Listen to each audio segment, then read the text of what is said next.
loved mentoring. He latched onto students or they latched onto him, and we never let them go. He expected huge things from them. Just ask Laura Elam Evans or Carl V. Hill, both leaders in public health research. Laura is at CDC, and of course you know she's president of the APHA section right now.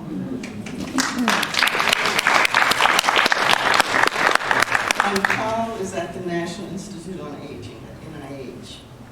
You can also ask F. Du Bois Bowman, the current dean of the School of Public Health in Michigan, someone who sought Bill out when he was an undergraduate student at Morehouse. Or you can talk to Crystal James, who's sitting here in the audience. She's the current director and chair of the Department of Graduate Public Health at Tuskegee University. And there's so many more that he influenced.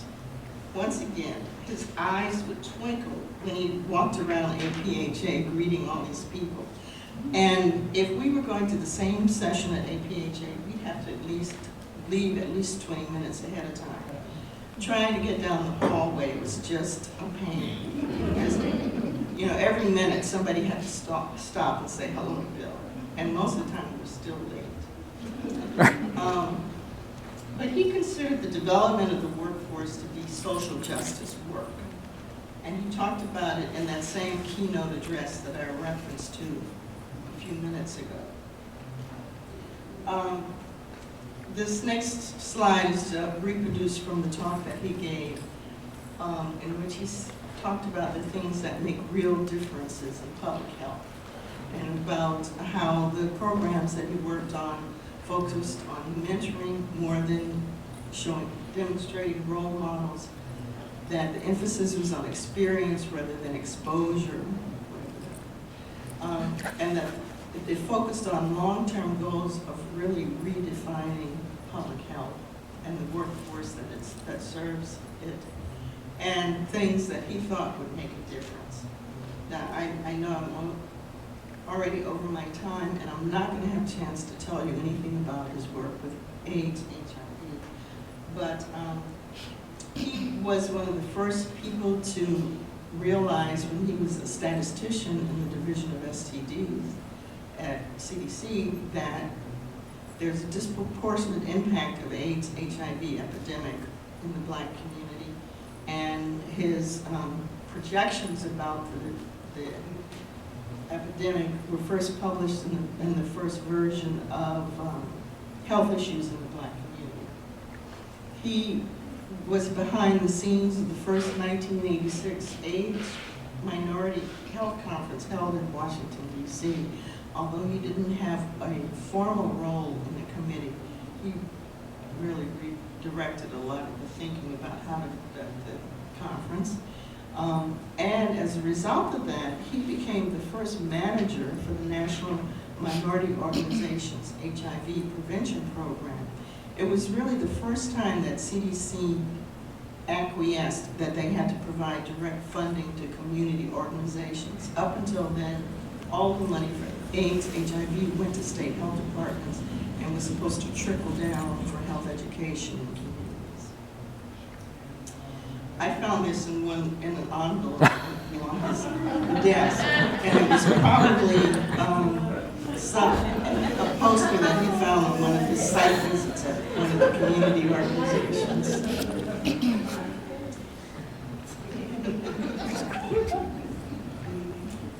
Bill and I retired from the University of North Carolina at Chapel Hill in the summer of 2017.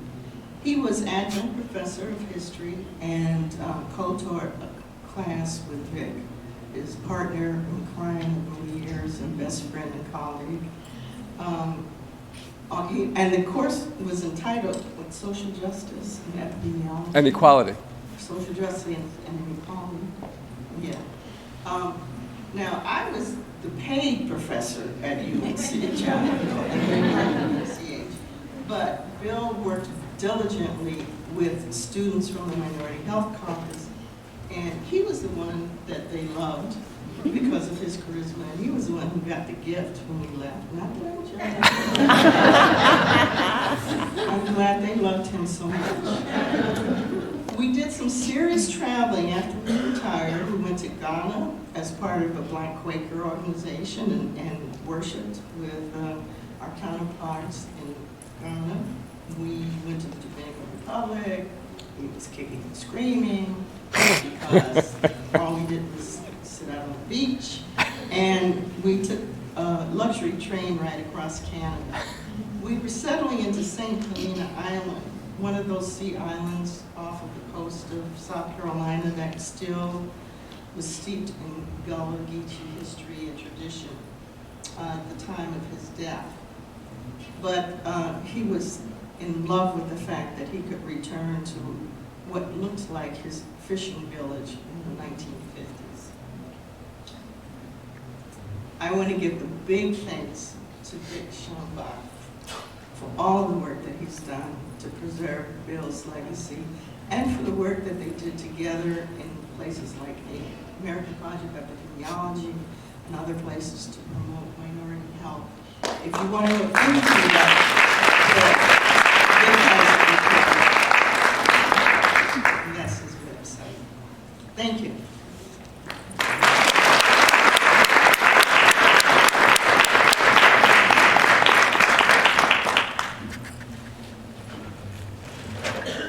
Oh, we're going to hold questions and comments until we put up the picture.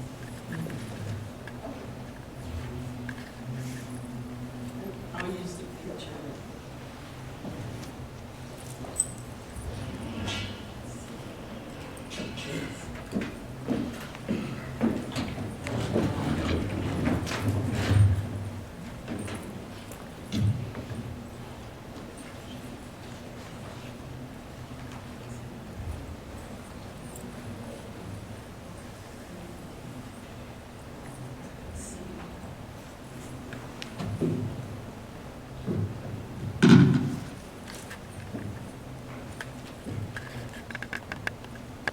So we want to leave plenty of time for there to be open discussion. As Diane said, one of the last projects, if not the last project, that Dr. Bill Jenkins was working on at the time of his transition was this book, Racism, Science and Tools for the Public Health Professional. And by that I mean he was the lead author in a chapter, and he wrote one of two forewords, but also he was invested in the project overall. And he saw this project, I believe, as part of his legacy. And he saw us, the editors, as having the responsibility to carry out his legacy and the work of many people who had been working on this beforehand. So I just want to honor Diane's request to share a little bit about this book that he was invested in at the last days of his life, and the last years, I guess. So I want to start by asking you all to do something you don't usually get asked to do in an EPI meeting, and that is to close your eyes, and I want to paint a picture for you. I want you to just sort of go with me. It's 2017, November. Donald J. Trump has just been elected or selected, however you want to think of it, into the role of President of the United States. The American Public Health Association has commissioned us to write a book about racism. We don't have much other guidance. And my co-editors and I decide really at a kind of last minute thing, we have to get some guidance from the contributors. And because this thing with Donald Trump is probably going to pass pretty quickly, we need to get their writing in fast. And so we pulled, with the generous support of Rich Lampert at the APHA Press, pulled together a breakfast symposium within literally a couple of weeks to be held at APHA 2017 in a small room with just a few chairs around a small table. We didn't have most of the authors filled out for the book yet. And we didn't even know who was going to show up. But the people who trickled into that room included Dr. David Williams, Dr. Kamara Jones, Dr. Vic Schoenbach. There were a number of junior folks, only a handful, Kristen Black, Callie Baumhofer, who somehow or another were still able to show up to this meeting. You can open your eyes now. The editors and I were sitting there, really there to try to get folks to take on this book with the seriousness with which we saw the project. But we were quickly put in our place by the senior folks who let us know, y'all didn't start this talk on racism. Y'all didn't start this fight on racism. And we're here to make sure you do it right. That was important to me because nowadays we use the term racism explicitly in the work that we do. But there were people who were fighting, and sometimes they couldn't use that word racism explicitly. And it's precisely because of the battles that they fought against racism directly that we are now able to say, I study racism. Or that we're able to participate in movements in the street that are directly addressing racism. And so it was important for us to respect and honor our elders and the work that had been done over time, to connect this desire for our work, the desire that APHA had expressed to do a book on racism, to the work that had been ongoing for generations in this area. We felt a tremendous sense of urgency.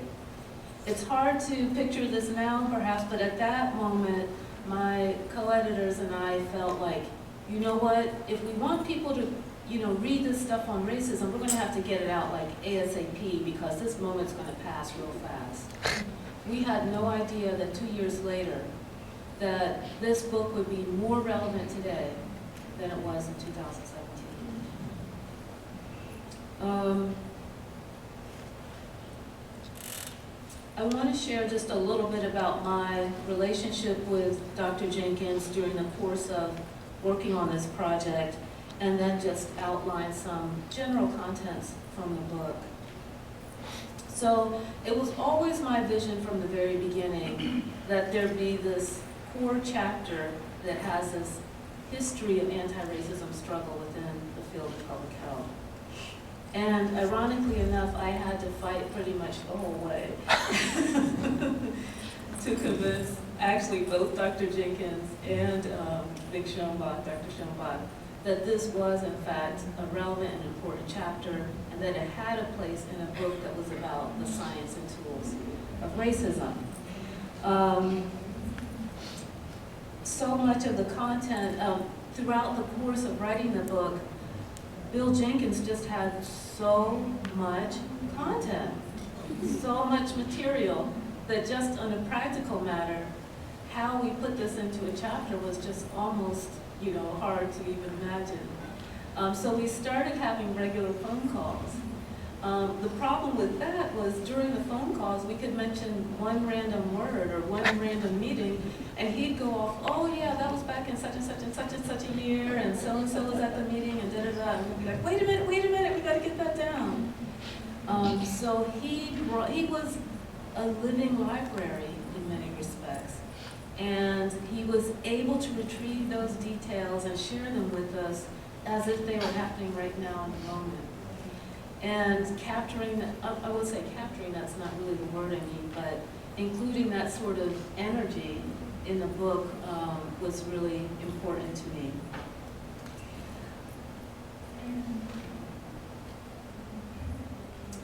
For me, in terms of the last few days of his life were really hard for me because I felt like I was not living up to my own personal wish to make sure he saw this before he left us in that way. But I believe that we were able to get that last phone call in, I believe, to say that, look, we do have things in the final version for this chapter.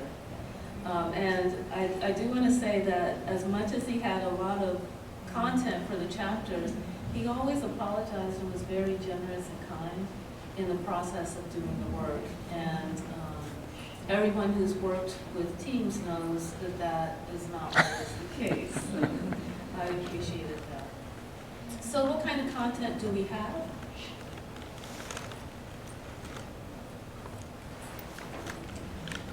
I want to start by just sharing from the foreword that he wrote, because I think it helps to illuminate,